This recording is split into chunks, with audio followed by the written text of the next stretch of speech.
Lluís, com t'ha anat l'entrevista de feina? Genial, m'han dit que haig d'anar al Carib a fer un àlbum fotogràfic d'un casament. I aniràs?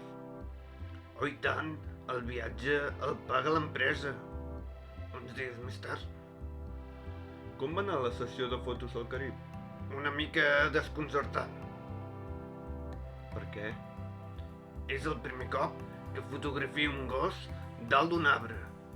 Però, si això és primer de fotografia... Bé, amb gossos no, però amb gats sí. A més, no em vas dir que anaves de casament? Que potser el gos era el qui es casava? No, qui estava dalt de l'arbre era jo. Vaig perdre una aposta. I el gos? Ah, ell era a la gespa, era de la núvia.